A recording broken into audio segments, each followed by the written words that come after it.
Bonjour à toutes, bonjour à tous et bienvenue dans Viva Culture. En juillet, vous le savez, c'est le rendez-vous annuel, c'est Viva Avignon.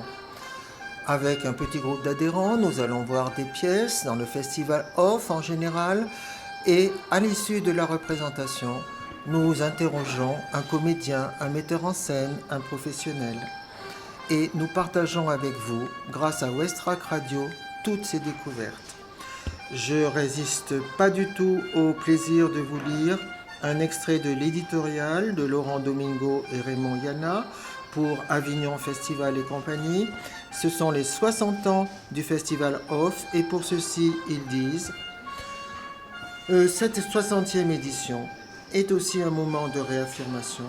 Réaffirmer que la diversité de la création artistique n'est pas un luxe, mais une nécessité démocratique.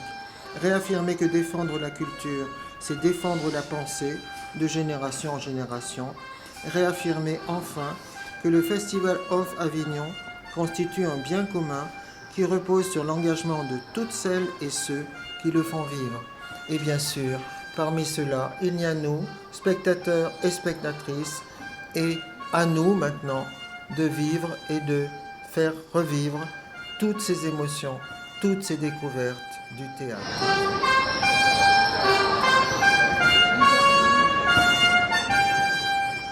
Cédric Revolon, bonjour. Bonjour.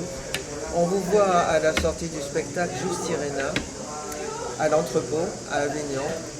Et il faut dire que c'est quand même une pièce, on va dire quoi, coup de poing. Parce que ça fait tellement longtemps que nous on est dans la création qu'elle a été très coup de poing au départ à la création, cette pièce, à la découverte de cette histoire-là. Quand on a fait les recherches avec l'autrice Léonore Schex et qu'elle a écrit la pièce, on a beaucoup pleuré. Sur le début des répétitions, on a beaucoup pleuré aussi. Donc si le public est bouleversé, je pense qu'il se situe au moment de la réception de la pièce, à l'endroit où on s'y situait quand on a aussi découvert cette histoire-là. Donc oui, c'est une histoire bouleversante et absolument hallucinante. oui, exactement.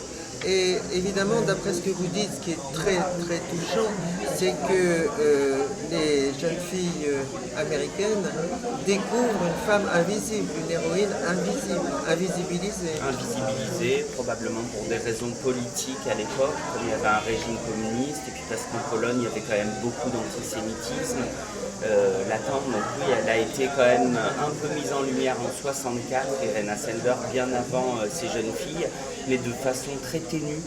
Et c'est vraiment le travail de ces jeunes filles qui ont entre 15 et 17 ans et qui sont plutôt des gamines à problème, ou en tout cas qui ont toutes des problématiques dans leur vie, qui vont être accompagnées par un professeur qui va leur permettre de dévoiler cette histoire-là au grand public. C'est d'ailleurs pour ça qu'Irena est connue sous le nom de Sendler et que nous, on voulait absolument l'appeler Sendlerova, puisque c'est son nom polonais. Et il a été américanisé parce que ces gamines l'ont mise en lumière par le biais de leur exposé d'histoire. Même les trois gamines sont des personnages réels, sont des personnes réelles. Histoire vraie dans cette Je histoire. pensais que c'était pour l'histoire, pour faire passer l'histoire de façon plus fluide, que vous aviez inventé ces trois personnages. On n'a pas inventé grand-chose dans Ouais, cette histoire. ouais. On a, pour des raisons dramaturgiques, pour des raisons techniques, parce qu'il y avait 4 comédiennes, et pour des raisons parfois économiques, vous ne pouvez pas non plus avoir une grande équipe quand vous montez un spectacle, et il fallait que le spectacle fasse 1h20, c'est un calibrage particulier, le spectacle jeune public, pour continuer à garder l'attention du jeune spectateur. Donc on a dû adapter. Normalement ces étudiantes, enfin ces lycéennes même, parce qu'elles sont vraiment jeunes, elles sont 4. Il y en a une 4e qui s'appelle Jessica Shelton et qui s'occupe davantage de la production et de la diffusion et de la communication de leur spectacle. Donc elle est davantage un personnage de l'ombre dans ce groupe d'étudiantes. Et il y a vraiment ces 3 gamines, Megan Stewart, Sabrina Kunz et Elizabeth Chambers, qui ont mis en lumière ce personnage-là par le biais de l'écriture de leur petite pièce de théâtre pour présenter leur exposé de manière originale. Mais on n'en parle pas dans la pièce, mais Sabrina Kunz, elle a aussi alors Megan Stewart, sa maman est très malade, donc cette histoire lui donne beaucoup de courage à sa maman. Elle va d'ailleurs accompagner toutes ces gamines rencontré Irena dans la maison de retraite à Varsovie dans laquelle elle est. Et il y a une photo d'archives de ça, où toutes les gamines sont autour d'Irena, qui est assise et elles sont toutes. C'est pour ça que nous, on voulait absolument mettre cet instant de photo dans le spectacle, Oui. qui est emblématique de leur histoire. Elisabeth Camber, c'est vraiment une gamine qui a été abandonnée par sa mère, donc élevée par des grands-parents. On ne sait pas si c'est les grands-parents paternels ou maternels, c'est un peu obscur. Et Sabrina Kunz, on n'a pas ouvert la porte de son histoire, parce qu'il y avait déjà l'histoire de l'antisémitisme qui était présente pour parler du racisme, mais elle a une demi-sœur d'un mariage mixte qui subit un gros harcèlement dans la cour de l'école, et elle est aussi happée par cette histoire pour cette raison-là, cette gamine. Donc elles ont toute une résolution très personnelle dans cette histoire. C'est-à-dire qu'en tant que spectateur, on voit plusieurs nœuds dans cette pièce. On voit évidemment Irina et son héroïne, c'est-à-dire la faculté qu'elle a de vouloir sauver les enfants et le fait qu'elle y arrive, elle réussit à le faire avec d'autres assistantes sociales ou d'une infirmière qui travaille dans un orphelinat. Exactement. On a aussi évidemment la grande histoire avec le nazisme et ces loups extraordinairement effrayants que vous avez inventés. Alors il faudra nous en parler un petit peu. Et puis comment l'histoire se transmet ou comment elle ne se transmet pas. Comment on va chercher, on va trouver évidemment les souvenirs, la mémoire, comment se fait la mémoire, comment s'écrit l'histoire. Déjà, nous, en réfléchissant sur le projet, on s'est beaucoup posé la question, est-ce qu'on a le droit de faire une œuvre artistique sur quelque chose d'aussi monstrueux que l'histoire de la Shoah? Donc ça a été vraiment un questionnement. La marionnette, elle s'est aussi imposée pour mettre de l'onirisme et de la poésie, qui ont été des brèches assez difficiles à trouver sur ce spectacle-là, parce que, je vous dis, on a beaucoup pleuré avec l'autrice, donc on était parfois assez déprimés de se dire qu'on était capable de faire quelque chose pareil. Je parle pas de nous, mais je parle vraiment des nazis dans la réification, enfin de l'objectivisation qu'ils ont fait de l'être humain en retirant absolument tout ce qui faisait d'eux des êtres humains à cette époque-là. On a vraiment réfléchi au fait de ne pas faire un devoir de mémoire, mais un travail de mémoire. Voilà. Et c'était pour ça que l'idée du travail dans cette pièce-là, de la minutie, de la subtilité, la manière dont les choses se diffusent aussi dans la pièce, qui peuvent au départ être assez didactiques parce qu'elles s'adressent au jeune public, et qui sombrent petit à petit dans quelque chose qui est effrayant, dur, était important pour nous parce qu'on pense qu'il faut faire peur aux enfants. Je ne pense pas qu'il faille édulcorer les contes. Bien évidemment, il faut trouver un langage adéquat pour le faire. Mais la marionnette, elle amenait ça aussi. Et chez les adultes, elle amène aussi l'ouverture de portes qu'on a un peu oubliées en tant que grands. Et où les choses nous émeuvent à des endroits qu'on n'arrive pas véritablement à identifier au premier abord. Alors que les enfants, par exemple, ne regardent que les marionnettes, les adultes vont faire des allers-retours entre les marionnettes et les manipulateurs. Donc c'est ça aussi qui est intéressant. Et, ça veut dire que vous avez conçu ce spectacle dans l'optique un spectacle pour enfants. C'est un spectacle jeunesse. Nous, on est une compagnie qui travaillons. Alors, on est très éclectique dans nos choix et nos propositions. On peut faire du spectacle adulte, mais sur les 2 dernières créations marionnettiques qu'on a fait, c'est du spectacle jeunesse. Et pourtant, dans le public, il y avait très peu de jeunes. Ça, c'est Avignon. On a eu des représentations où les parents viennent avec les jeunes. C'est vrai que la thématique fait un peu peur. Nous, quand on joue en scolaire, et on a beaucoup de dates scolaires dans l'année, on a un gros dossier pédagogique qui accompagne les enseignants, avec lequel ils peuvent préparer. Donc Au collège, j'imagine. Au collège, à partir du CM2, on a déjà eu des CM1, mais il faut qu'ils soient bien préparés.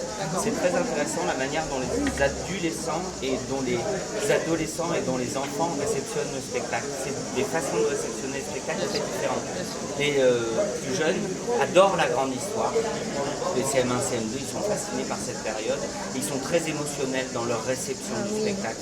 Là où les lycéens, les collégiens, enfin la deuxième partie de collège, parce que le début c'est CM1, CM2, 6e, 5e, c'est plutôt le même tronçon de réception, vont être vachement plus interrogateurs sur la manière de concevoir un spectacle, la manière de retransmettre une idée, la manière des choix artistiques. On a fait par exemple parler des loups tout à l'heure. Ils nous posent des questions: pourquoi vous avez choisi les loups et pas un autre animal, pourquoi vous avez choisi des marionnettes à cet endroit et des actrices de chair à cet endroit-là, qui ont fait partie de nos réflexions en création aussi. Puis la marionnette est un objet, les enfants du ghetto, c'était important qu'ils soient objets pour nous et qu'ils soient dénudés de tout, qu'on leur ait tout volé, qu'on leur ait tout pris.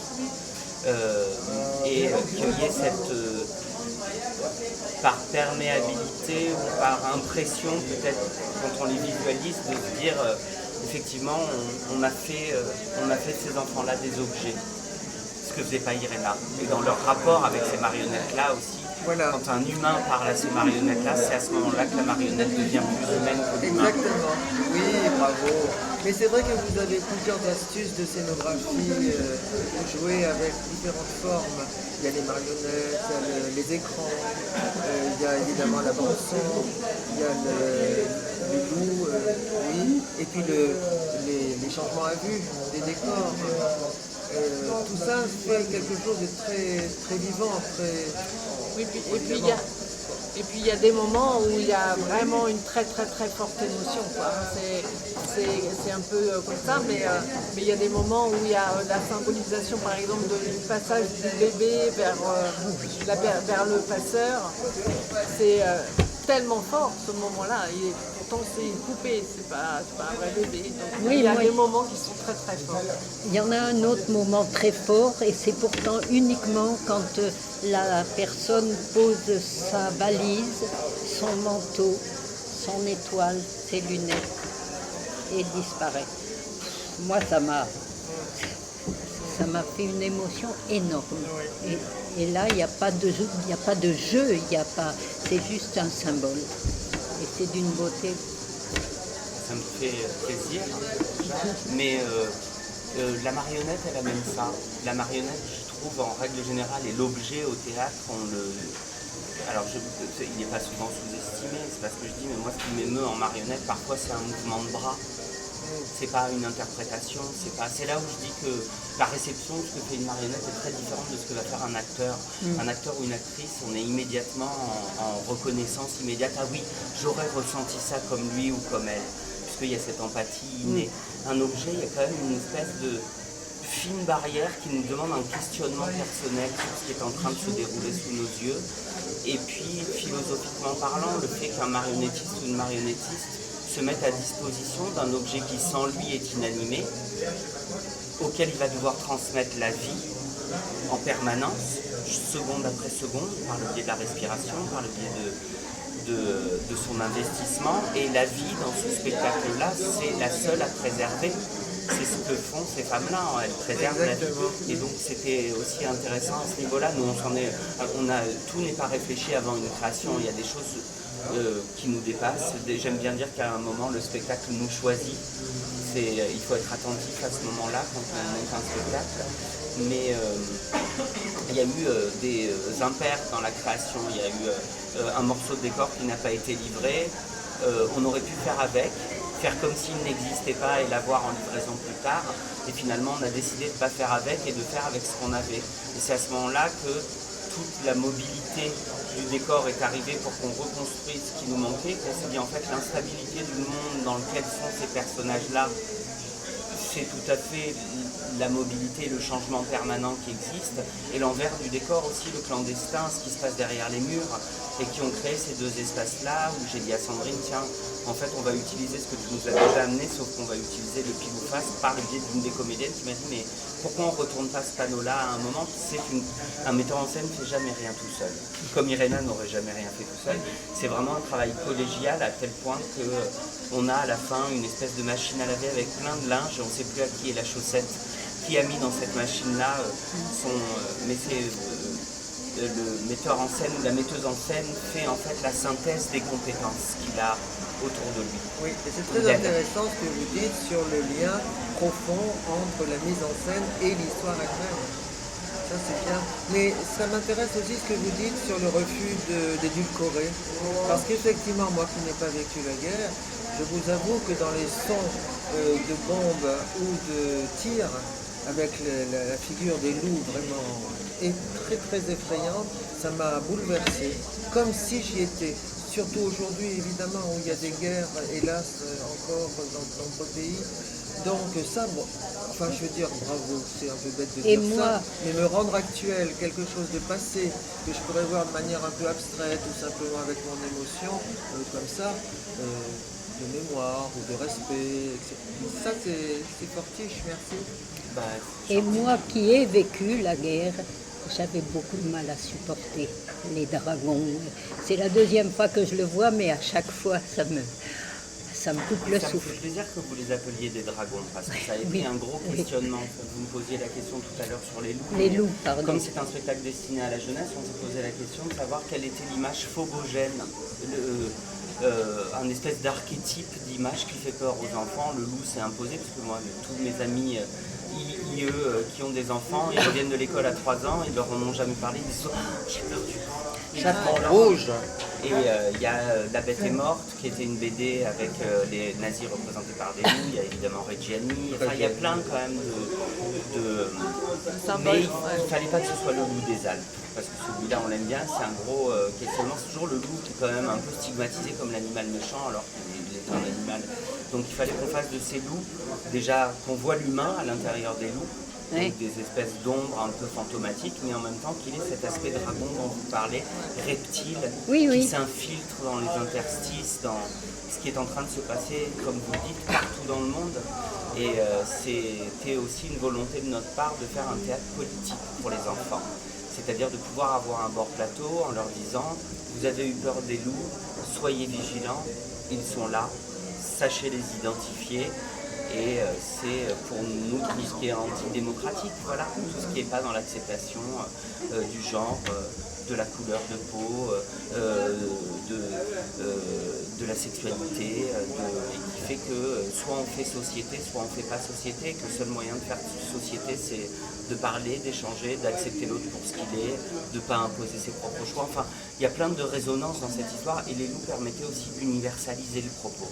Parce que comme on avait déjà l'apparition de cette croix gammée qui a été quand même assez difficile pour nous en répétition, on s'est posé la question est-ce qu'on la met, est-ce qu'on la met pas.